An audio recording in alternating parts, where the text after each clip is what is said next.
오늘 주시는 하나님 말씀은 누가복음 13장 1절에서 9절 말씀입니다.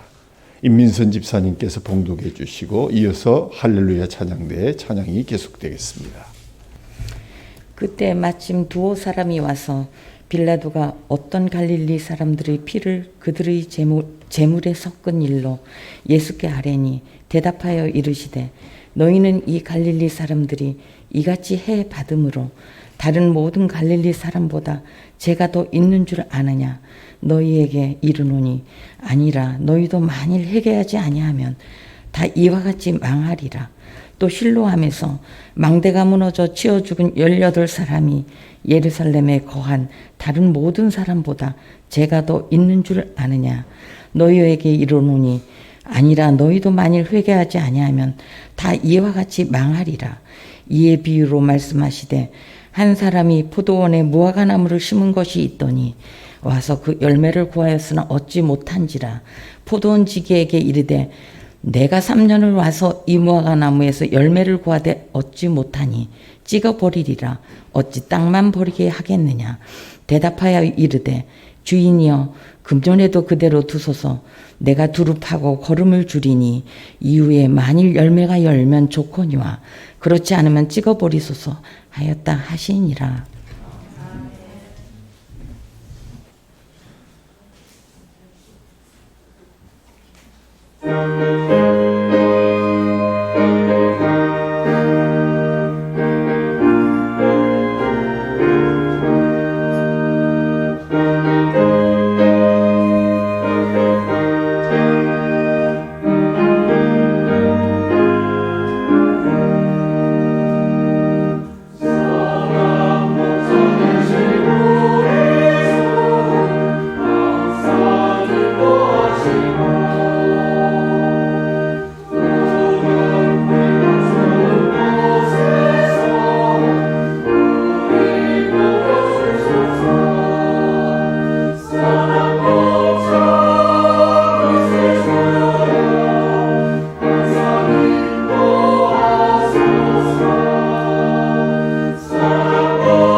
아멘. 감사합니다. 귀한 찬양 하나님께서 허명하신 줄로 믿습니다.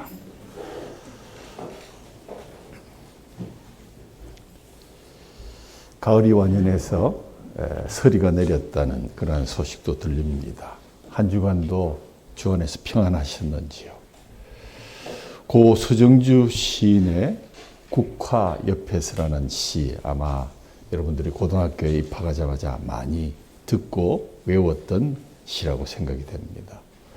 특별히 저희 고등학교 은사님께서는 이 시를 얼마나 감칠맛 나게 읽으셨던지, 지금은 작고 하셨지만 시어에 취해서 감정을 입혔던, 그러면서 정말 읊어가는 그 시의 목소리가 지금도 귀에 쟁쟁합니다. 영내 친김에 우리 시인의 심정으로 우리 같이 한번 읽어보겠습니다. 한 송이의 국화꽃을 피우기 위해 봄부터 소쩍새는 그렇게 울었나 보다. 한 송이의 국화꽃을 피우기 위해 천둥은 먹구름 속에서 또 그렇게 울었나 보다. 그립고 아쉬움에 가슴 조이던 먼 젊음의 뒤안길에서 이제는 돌아와 거울 앞에 선 내 누님같이 생긴 꽃이여. 너그란 내 꽃잎이 피려고 간밤엔 무스리가 저리 내리고 내게는 잠이 오지 않았나 보다. 그렇습니다. 한 송이의 국화꽃은 어느 날 갑자기 피어나는 것이 아닙니다. 봄의 신기운 씨가 한여름의 천둥과 번개와 비바람을 맞고 가을의 찬소리를 맞은 후 비로소 아름다운 꽃으로 우리를 만나게 됩니다. 열매를 맺는 가을이 오기까지, 꽃이 피는 가을이 오기까지 무척 힘들고 아팠습니다. 하지만 무더운 여름이 지나가고 가을이 오면 그때 정말 고운 빛깔과 아름다운 그 자태를 드러내게 되는 것입니다. 그때 누리는 마지막 기쁨은 어떤 면에서 환희 그 자체라고 생각이 됩니다. 그렇습니다. 대추 한 알의 열매가 연거는 것도, 노란 국화 한 송이가 피게 되는 것도 다 진통과 인구의 선물입니다. 정말 향기로운 모습으로 우리를 만나는 이 국화 앞에서, 또 빨갛고 둥그렇게 우리를 만나는 대추 한 알로부터 우리는 다시 한번 자연을 배우고 하나님을 경외하게 되는 것입니다. 자, 오늘의 주제는 조금 무겁습니다만은 우리나라 합계 출산율이라 하면 여성 한 명이 평생 낳을 수 있는 예상되는 자녀의 수, 출생아 수. 불행하게도 3년 연속 세계 꼴찌의 오명을 벗어나지 못한 나라가 대한민국입니다. 인구보건복지협회가 UN 인구기금과 함께 발간한 2022년도 세계인구 현황 보고서에 의하면 전년 2021년도 출산율은, 합계 출산율은 1.1명. 우리가 옛날 한 가정을 이루고 살면 4명, 5명 낳던 시절, 또 그 뒤에도 그래도 일남 일녀 또는 한 2-3사람 낳던 그러한 시절이 지나고 이제 한 여성으로부터 기대하고 있는 아이의 수는 1.1명이다. 198개국에서 198위가 대한민국이다. 그러니까 2019년, 20년, 21년, 3년 연속 우리나라보다 출산율이 낮은 국가는 198개국 중에 없었습니다. 더군다나 우리 통계청은 지난 2월 발표한 2021년 출산 사망 통계 잠정 결과라는 것을 발표했는데, 그때 국내 합계 출산율이 충격적이게도 0.81명이다. 그러니까 우리가 한 세대만 지나면 인구가 반으로 줄겠다. 그보다 더 심하게 이제 0.81명밖에 낳지 못한다라는 그 계속 신기록을 달성해 가고 있는데, 여기에 대한 정말 대책이 시급하다 이렇게 생각할 수 있습니다. 우리나라는 저출생 고령화 현상이 지속되면서 10살에서 나고부터 14살 이하의 인구 구성이 전 세계 평균이 25%인데 우리나라는 12%밖에 되질 않는다. 그러니까 앞으로 초등학교가 아마 문을 많이 닫아야 될 것 같습니다. 반면에 65세 이상의 노인 인구 비율은 세계 평균이 10%인데 우리나라는 17%로 아주 높은 것으로 나타나고 있습니다. 젊은 층들의 혼인과 출산에 대한 인식의 변화, 또 청년 실업 문제, 소득 감소, 주택 가격의 상승 등 각종 사회, 경제적인 문제들로 인해서 출산율이 하락하고 있는 반면에 한쪽에서는 결혼해서 아이를 갖고 싶어도 갖지 못해서 병원을 찾는 난임 환자 수가 계속 늘어가고 있는데 5년간 무려 25%가 증가하고 있다.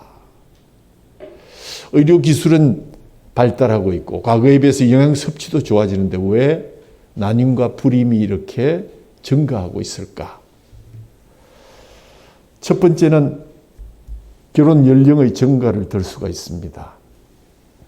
결혼을 미루고 또 결혼 후 임신을 미루면서 결혼 연령이 증가하고 또 사회생활을 계속해야 가사를 이끌어갈 수 있는 그러한 여러 가지 여건 때문에 불임과 유산의 비율이 점점 높아지는 것입니다. 두 번째는 과도한 업무와 스트레스입니다. 현대인들의 임신 기능이 저하되는 것은 생활 습관하고도 관련이 있는데 직장에서의 과도한 업무, 또 과열된 경쟁, 스트레스는 호르몬의 균형을 깨뜨리는 가장 중요한 인자로 작용하고 있습니다.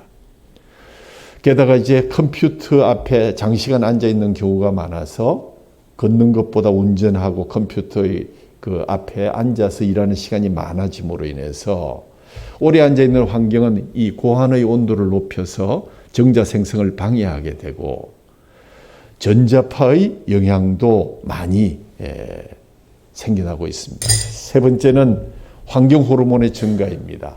불임 증가의 강력한 배후로 환경 호르몬을 지목하고 있습니다. 산업화의 결과로 발생된 독성 물질들이 인체에 점점 들어와서 호르몬을 교란시키는 작용을 하고 있습니다. 전 세계 남성의 정자 수가 50년 전에 비해서 반으로 줄었다는 보고서. 한국 20대 남성의 정자 활동성이 임신을 위한 WHO의 기준에 반도 못 미친다는 통계. 이를 뒷받침하고 있습니다. 그러므로 우리가 무심코 사용하는 일회용품, 플라스틱 용품, 세제나 또는 살충제 등 우리 몸에 독소로 작용하는 그러한 호르몬으로부터 우리가 정말 벗어날 수 있는 그러한 환경을 만드는 노력도 참으로 중요하다 하겠습니다. 이와 같이 인간이 어떤 다음의 세대를 잉태하고 또 다음 세대와 함께 살아갈 수 있는 이러한 여건은 그저 저절로 주어지는 것이 아니라 정말 우리의 각고의 노력과 또 기도와 우리의 가치관 이런 것들이 바르게 성립되어야 합니다.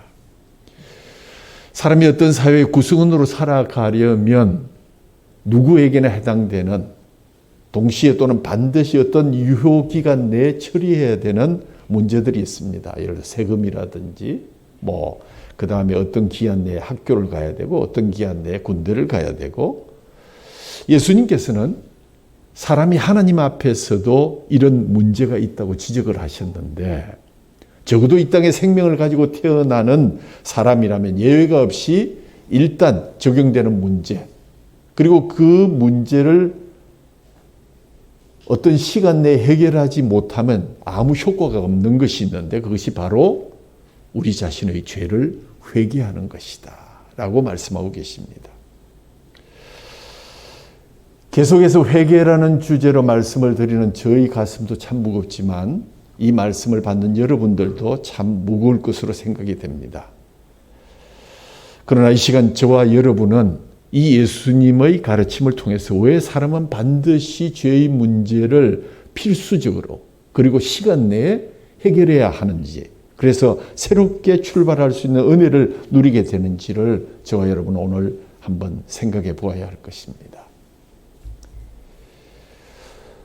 제목이 좀 그렇죠? 회개하지 않으면 망한다. 오늘 1절에서 5절에 보면 두 가지 사건을 우리에게 들려줍니다. 거기에서 3절과 5절에 너희도 만일 회개하지 아니하면 다 망하리라. 두 번이나 말씀하셨습니다. 그러니까 제가 오늘 회개를 주제로 말씀하는 것은 제가 하고 싶어서가 아니라 예수님이 우리에게 들려주시는 말씀이기 때문입니다.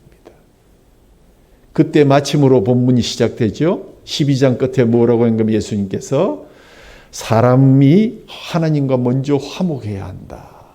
이런 말씀을 가르치고 있을 때 두 사람이 와서 빌라도가 어떤 갈릴리 사람들의 피를 그들의 제물에 섞었습니다. 라고 일러 바칩니다.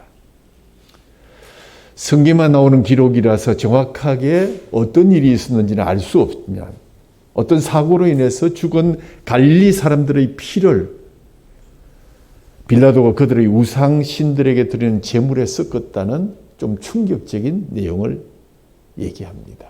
아마도 두 사람은 예수님으로 하여금 빌라도 총독에 대해서 분노를 터뜨리고 어떤 정치적인 항쟁을 이끌어가는 데 도움을 받고자 했던 것이 아닌가 그런 생각이 듭니다. 그런데 예수님은 거기에 대해서 이렇게 답변을 하셨습니다. 너희들은 이 희생당한 갈릴리 사람들이 너희들보다 다른 사람들보다 특별히 죄가 많아서 그런 해를 당한 줄로 생각하느냐? 오해다, 착각이다. 의외의 말씀을 예수님께서 하셨습니다. 이것을 정치적이나 윤리적으로 다루지 않고 보편적인 영적의 문제로 이 말씀을 결부시켰습니다. 사람이 재앙을 당하는 것은 그 자신의 죄에 대한 하나님의 벌이라는 생각은 당시 유대인들에게 널리 퍼져 있던 사고방식이었습니다. 그런데 예수님은 곧 이어서 하시는 말씀이 너희도 만일 회개치 아니하면 이와 같이 다 망할 것이다. 그 사람들의 비극이 아니라 너희들의 비극도 생각해야 된다. 궁극적으로 사람은 자기 죄로 인하여 죽게 되어 있는 인생인 까닭에 누구든지 어떤 시점까지 만일 회개하지 아니하면 결국 다 멸망하기는 마찬가지이다 라고 교훈을 하신 것입니다. 저희 말씀이 아닙니다. 이어서 실로암에서 망대가 무너진 사건을 또 하나의 예로 사용하셨습니다. 예루살렘에 있던 실로암 저수지를 지키기 위해서 세워졌던 망대가 우연히 무너져서 사람들이 깔려 죽었는데 그때 죽은 18사람들은 정말 재수 없는 사람들이다. 하필이면 왜 그때 거기에 갔을까라고 세상 사람들은 말했겠지만 예수님께서는 그 사건 또한 마찬가지로 죄로 인하여 죽을 수밖에 없게 되어 있는 사람의 현실을 다시 한번 일깨워주고 계십니다. 그 같은 이런 비란 갈릴리 사람뿐만 아니라 예루살렘 사람들에게 뿐만 아니라 언제 어디서든지 오늘 이 말씀을 듣는 모든 사람에게 똑같이 적용되는 것임을 깨우쳐 주셨습니다. 우리는 재수 없게 일찍 죽은 것처럼 여겨지는 사람이나 아직 요행이 살아서 숨쉬는 것처럼 보이는 사람이나 근본적으로 둘 다 죄로 인하여 똑같이 망할 수밖에 없는 인생이라는 사실을 깨달으라 하는 말씀인 줄로 믿습니다. 이런 말씀을 처음 들었던 그 무리들의 감정을 우리는 조금 이해할 수 있습니다. 반감이 생길 수도 있습니다. 지금 우리가 기꺼이 이 말씀에 가슴을 활짝 열고 아멘으로 화답하지 못하는 것은 너무 주제가 무겁고 설마 나도 그럴까 하는 생각도 보태어져 있습니다. 하지만 우리가 자신이라는 존재의 근본을 가장 정확하게 알기 위해서 정말 바로 이 사실부터 먼저 깨닫고 인정하지 않으면 우리의 인생은 교정되기가 힘들 것입니다. 왜냐하면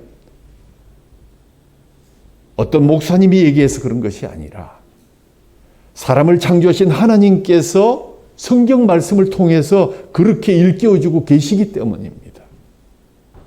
또한 사람의 구세주로 이 세상에 오신 예수님께서 모든 사람은 다 회개가 필요한 죄인이라고 진단하셨기 때문입니다. 예수님이 이 땅에 오셔서 하신 첫 설교의 제목이 무엇입니까? 회개하라. 천국이 가까이 왔다.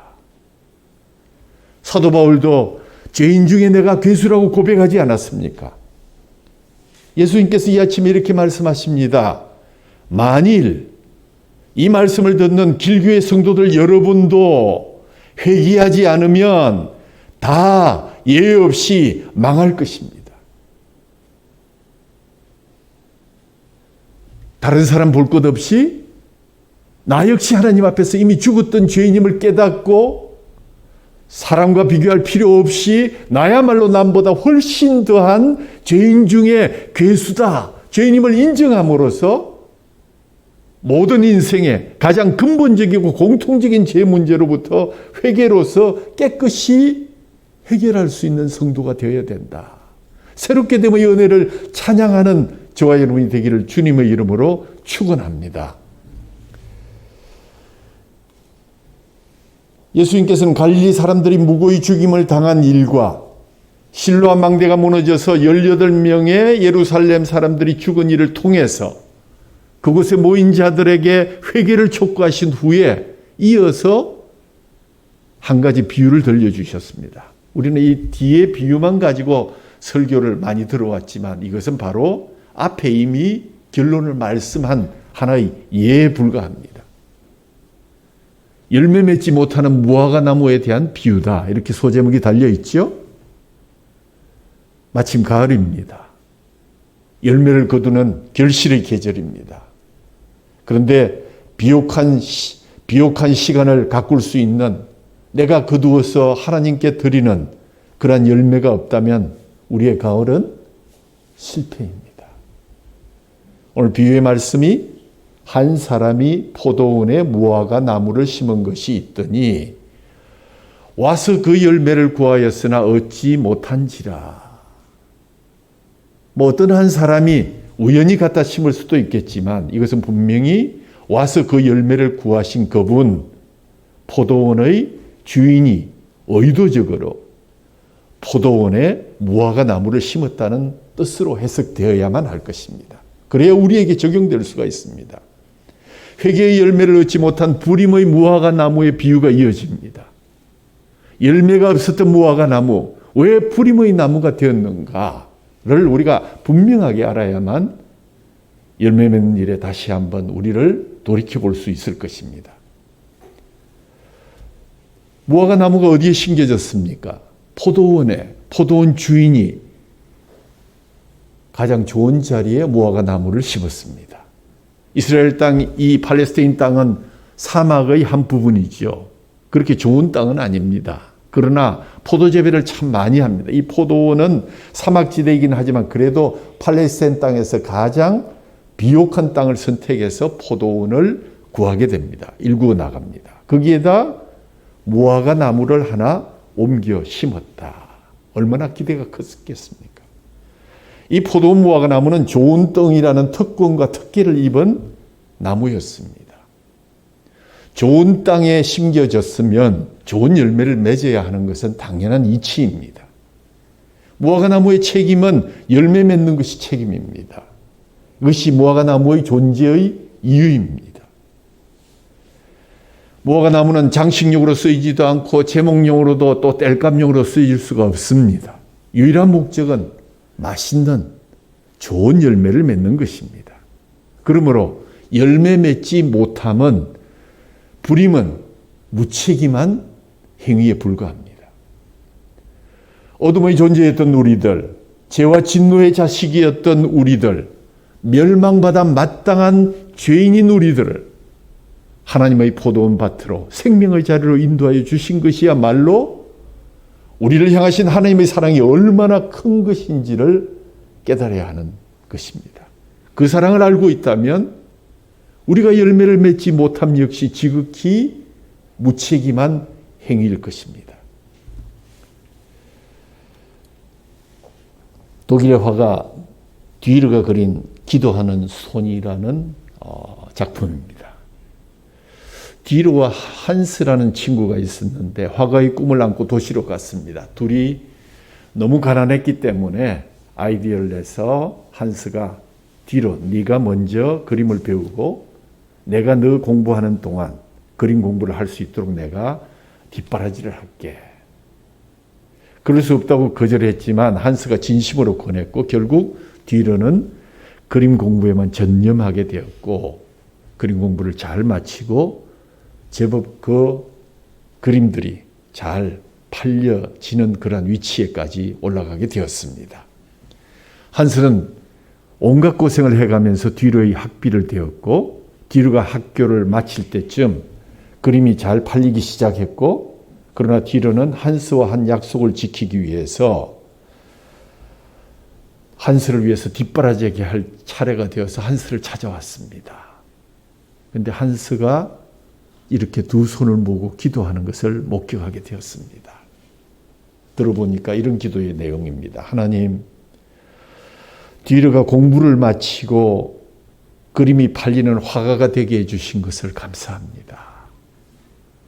제 손은 노동으로 마디가 뒤틀려서 이제 그림을 그릴 수 없게 되었지만 뒤로는 앞으로 유명한 화가가 되게 해주십시오.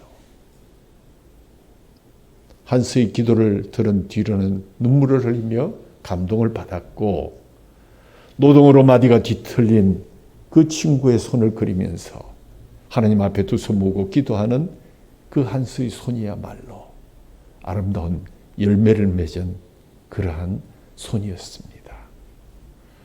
예수 그리스도께서 우리를 위해서 그 손이 못에 박혔고 그 고귀한 희생의 피를 흘리며 그 살이 찢어졌습니다. 우리는 무슨 열매로 그를 기억하십니까? 전주에 시리즈 설교를 마치면서 2023년 교회 비전을 하나님이여 우리를 새롭게 하소서라고 선포하시면서 여러분에게 1년 동안 두 가지 질문을 꼭 하시면서 사역하시라고 말씀드렸습니다. 첫째는 동행입니다. 내게 빛과 생명으로 오신 그분은 내 속에서 여전히 빛과 생명으로 일하고 계시는가? 그분과의 동행을 꼭 확인하라. 두 번째, 그 빛과 생명이 내 속에서 흘러나가서 또 다른 이웃에게 빛과 생명이 되고 있는가? 열매의 문제입니다. 널 자신의 존재 이유를 묻고 동행과 열매의 질문을 늘 스스로에게 다짐하면서 물어가면서 사역하는 여러분이 되시기를 주님의 이름으로 축원합니다. 두 번째는 땅만 버림의 가치 상실입니다. 오늘 이 비유에서 우리가 깊이 생각해야 하는 것은 이런 좋은 땅과 엄청난 기대를 가지고 포도원에 심어졌음에도 불구하고 그 가치와 의미에 어긋나서 아무런 의미 없는 열매 없는 나무로 자라고 있다는 것입니다. 이것은 사명의식의 부재를 말합니다. 때로 저는 열매가 없다는 것에 대해서 이 시대를 살고 있는 우리 그리스도인들이 얼마나 깊이 고뇌하고 있는가 염려스럽게 쳐다볼 때가 있습니다. 결혼을 해서 아이를 가져야 하는데 아이가 생기지 않았을 때 젊은 부부들의 안절부절함을 저는 자주 목격한 바가 있습니다. 아내인 이윤진 목사님이 약국을 경영하고 있을 때 불임과 난임의 문제로 상담하러 오는 30대, 40대 부부들의 안타까운 얼굴들. 죄를 지은 것도 아닌데 얼마나 그 얼굴이 안쓰러운지요. 그러다가 약을 먹고 하나님의 은혜로 임신하게 되었을 때 그들이 춤을 추며 기뻐하는 모습이 지금도 눈에 선합니다. 7절 말씀, 가원지기에게 이르되 내가 3년을 와서 이 무화과 나무에 실과를 구하되 얻지 못하니 찍어버리라. 어찌 땅만 버리겠느냐. 어찌해서 땅만 버리냐 이런 말씀하셨습니다. 땅을 버린다는 것이 무엇입니까? 삶의 가치를 잃었다는 것입니다. 이 본문의 비유는 우리에게 너는 정말 성도로서 가치 있는 인생을 살고 있느냐고 묻는 것입니다. 여러분, 우리는 살아가면서 많은 사람에게 끊임없는 영향을 끼치고 살아가고 있습니다. 초대교회 그리스도인들의 영향력은 대단했습니다. 현대보다도 크리스찬의 수는 열등이 적었고 늘 비주류였지만 박대 속에서 어려운 삶을 살아갔지만 그들의 영향력은 대단했습니다. 사도행전 24장 5절에 보면 우리가 보니 이 사람은 전염병 같은 자라. 천하에 흩어진 유대인을 다 소유하게 하는 자요 나사렛 이단의 우두머리라. 더둘로가 바울을 벨리스 총독에게 고발할 때 이런 말을 한 겁니다. 여러분, 전염병이라고 잘 번역을 했지만 연병입니다. 우리 어렸을 때 연병하면 얼마나 놀랐습니까? 그 영향력 때문에 확산되는 영향력, 한 사람만 예수 믿는 것이 아니라 한 사람 믿고 나니까 그 주위의 친구들과 그 가족이 다 구원받고 예수 믿으러 나오고 또 다른 사람이 변하고 이 무서운 영향력의 확산, 저들은 연병이 들은 사람들이다. 저들은 전염병의 환자들이다. 그렇게 표현했습니다. 또 사도행전을 읽다 보면 1세기 그리스도인들에게 붙여진 또 하나의 별명이 있는데 천하를 어지럽게 하는 사람들이다. 사도행전 17장 6절에 데살로니가에 바울 사도 일행이 들어갔을 때 사람들이 뭐라 그럴까? 저 사람들은 천하를 어지럽히는 사람들이다. 원문을 그대로 읽어보면 They have turned the world. 무슨 말입니까? 세상을 뒤집어 놓았다. 얼마나 끼쳤던 영향력이 정말 컸길래 그들이 세상을 뒤집어 놓은 사람들이다. 사랑하는 성도 여러분, 우리는 어떤 영향력을 끼치고 있습니까? 내가 주변의 사람들에게 어떤 영향력을 끼치고 있을까요? 땅만 버리고 폰만 그럴듯하게 잡고 있으면서 전혀 부끄러움을 느끼지 못한다면 뻔뻔스러운 사람입니다. 왜냐하면 이 무화과 나무가 열매를 맺지 못한다면 차라리 다른 나무에게 그가 취하고 있는 수분이나 영양분을 주어서 열매를 맺을 수 있는 기회를 양보해야 하지 않을까요? 한스처럼?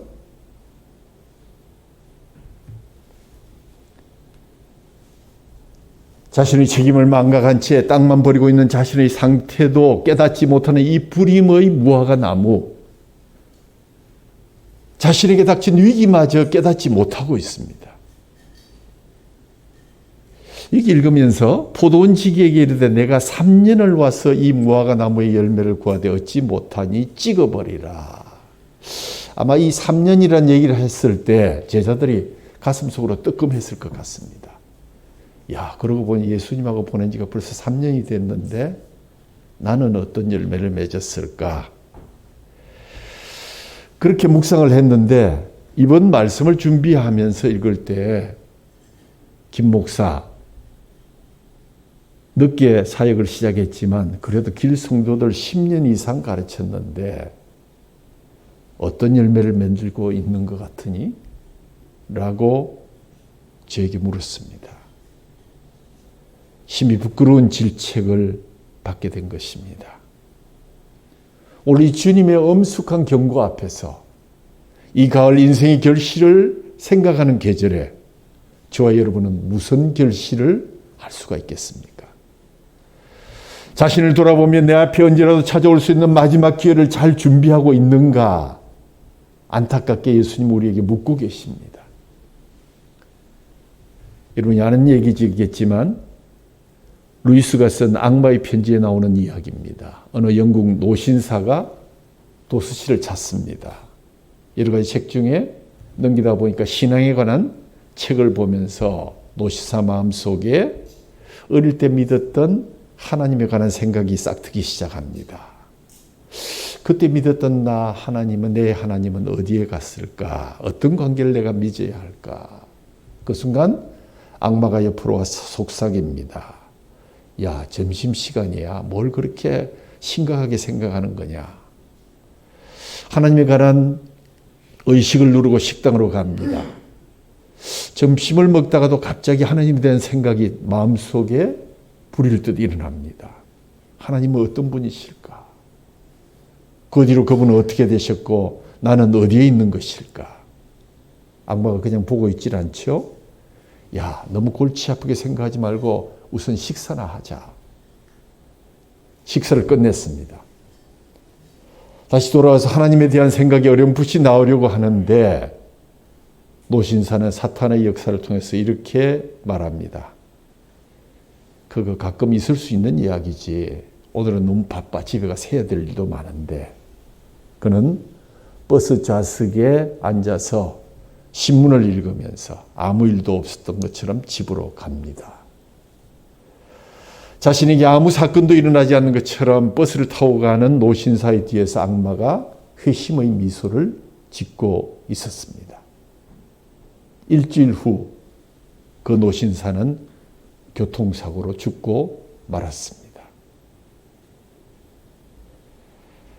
게을러서 미루거나 우리에게 주신 은혜를 당연한 것으로 생각하거나 하나님의 경고를 영적 민감성이 부족해서 한쪽 귀로 듣고 한쪽 귀로 흘리면서 전혀 문제의식을 느끼지 못한다면 불임의 무화과 나무,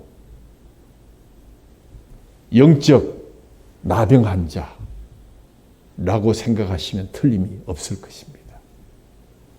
그렇다면 우리의 열매는 과연 안녕한가?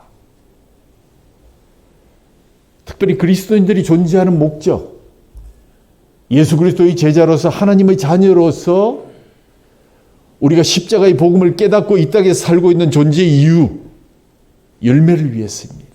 많이 배웠습니다. 잘 알고 있습니다. 그럼 열매가 무엇일까요? 구체적으로. 우리가 여기서 포도가 날 수가 있고 여기서 사과가 날 수는 없지 않습니까?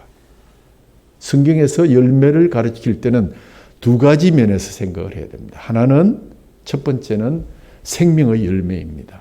즉 재생산의 열매다. 얼마나 많이 잉태했느냐, 얼마나 많이 낳았느냐.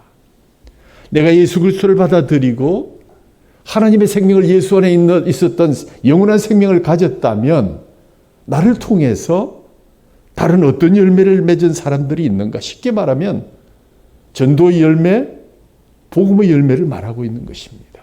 어렵게 생각할 필요 없습니다. 예수님은 마지막 지상명령을 통해서 모든 족속으로 가서 내 제자로 삼으라고 했습니다. 제자들에게 뭘 부탁했습니까? 제자 삼으라고. 내가 예수 믿고 구원받았다면, 하나님의 자녀가 되었다면, 예수 믿는 것이 이렇게 좋고 아름답고 풍성하고 내 삶의 목적과 의미와 초점을 줄 수 있다면, 그러면 어떻게 이 생명을 너 혼자만 누리려고 하는 것인가? 사람들에게 반드시 전해야 하지 않겠는가? 그것도 늘 기회가 주어지는 것이 아닌데.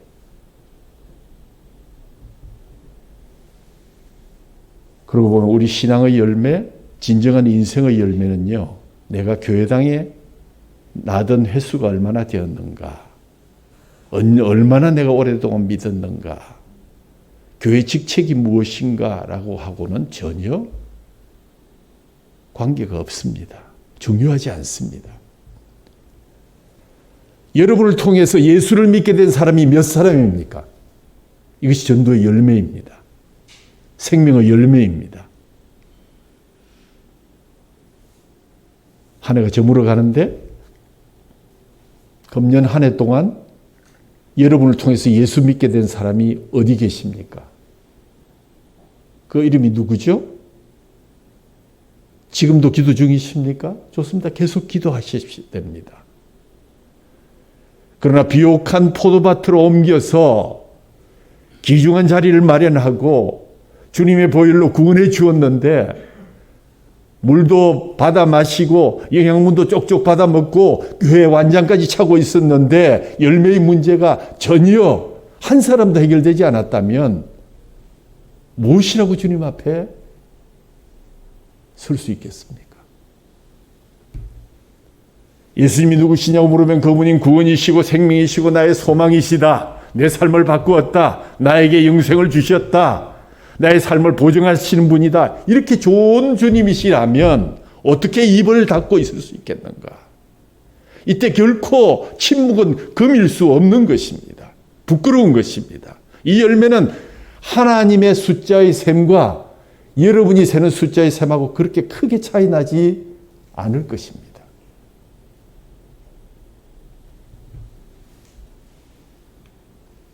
두 번째, 성경에서 열매라는 단어를 다룰 때 늘 일상적으로 강조하는 것은 인격의 열매입니다.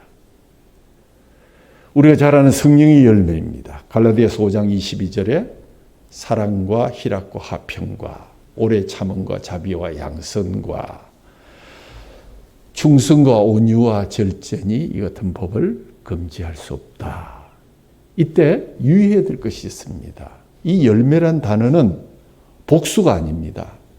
그러니까 우리 안에 사랑의 열매, 희락의 열매, 화평의 열매 이렇게 9개의 열매가 주렁주렁 달린 것이 아니라 단수다. 여러분의 인격 안에 9가지의 그 특성이 예수님을 닮아서 잘 균형 있게 자라고 있는가? 그것이 인격의 열매입니다.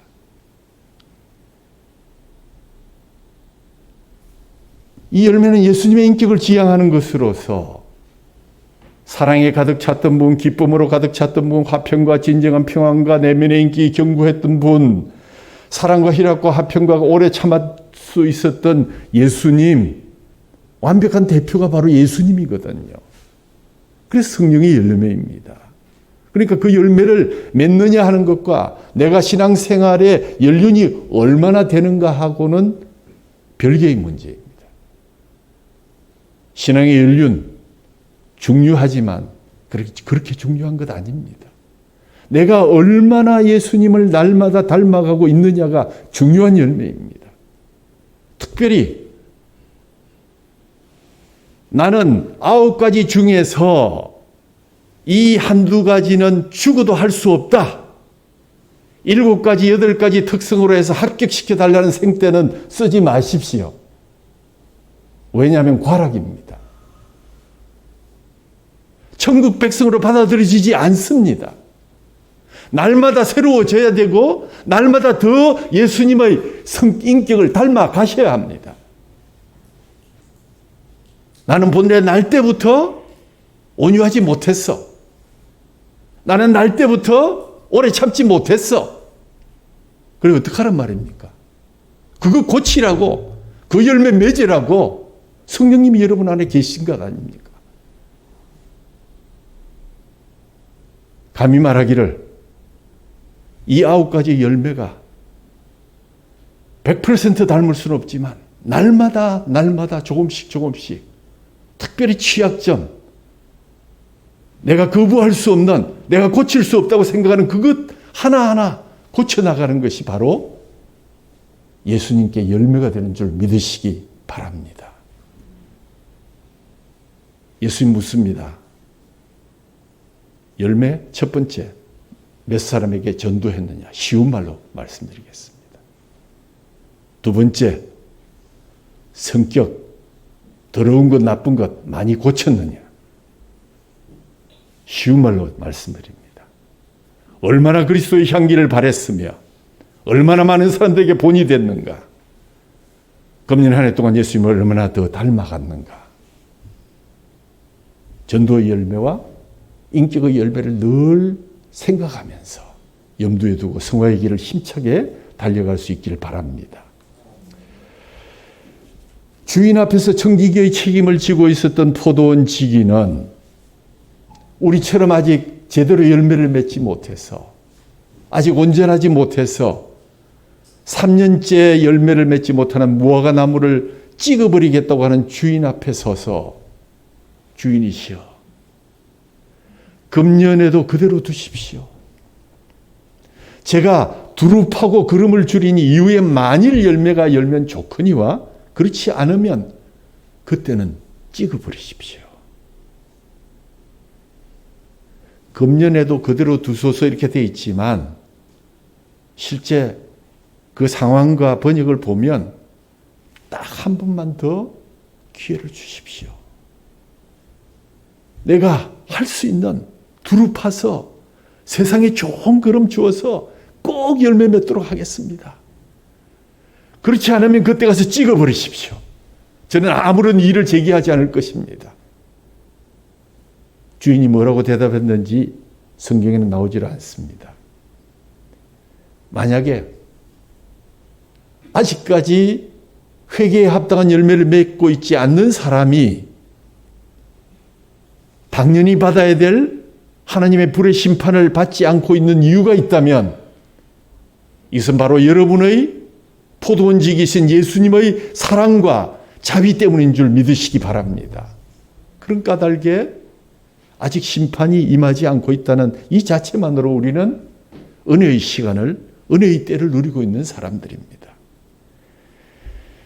그런데 그 다음에 아주 심각한 문제, 그렇지 않으면 찍어버리소서, 포도원지기까지도 포기하는 날이 곧 올 것이다. 주인의 뜻에 맡길 수밖에 없는 날이 올 것이다. 즉, 지금 참아주고 계신다는 사실이 우리의 심판을 완전히 면제시켜 준다는 것이 아니라는 사실을 다시 한번 기억해야 할 것입니다. 왜 이렇게 무거운 말씀을 이 귀한 설교 시간에 계속하게 하실까요? 지금 예수님의 열매 맺지 못하는 불임의 성도들을 책망하거나 비난하지 않으시고 지금도 우리를 변호해 주고 계십니다. 못난 우리를 믿고서 또 한 번만 더 기회를 달라고 하나님께 애원하고 청원하십니다.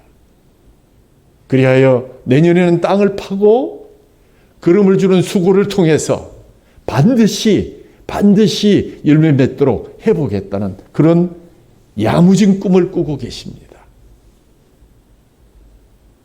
그러나 주인은 포도원지기에게 1년간 단 한 번의 기회를 연기해 준 것이지 심판을 영원히 면제시켜 주신 것은 아닙니다.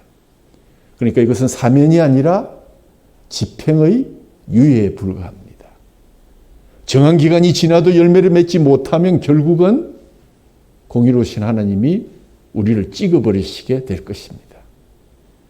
제가 여러분에게 드리는 공갈이 아니라 하나님께서, 예수님께서 못난 우리를 믿어주시고 대신 변호해 주시는, 기어코 또는 한 번의 기회를 허락해 주시는 예수님의 그 심정을 우리가 생각하면서 우리가 여기에 있게 된 것이 그저 있게 된 것입니까? 그분의 피와 살로 이 포도원 밭에 심어지지 않았습니까? 누군가 나를 위해서 기도해 주고 내 대신 흘려준 눈물 까닭에 이곳에 왔는데 내가 열매를 맺지 못해서 찍어버리게 된다면 무슨 망신이겠습니까? 결론을 말씀드립니다. 바둑의 고수들은 바둑을 두는 내내 개가를 합니다. 특별히 중반의 개가는 냉철한 국면의 그 대세 판단이면서 동시에 냉엄한 자기 비판이 수행되어야 합니다. 죽음의 종국을 앞두고 살아가는 인간에게도 중반의 개가가 필요합니다. 하루, 한 시간, 한 달마다 스스로의 삶을 개가하는 것, 우리를 새롭게 하는 조건입니다. 바둑의 교훈을 보다 구체화한 것이 버나드 쇼의 생전 묘비명의 교훈입니다. 여러분이 아시다시피 버나드 쇼는 익살스럽게 살아있을 때 자기의 묘비에다가 이렇게 썼다고 합니다.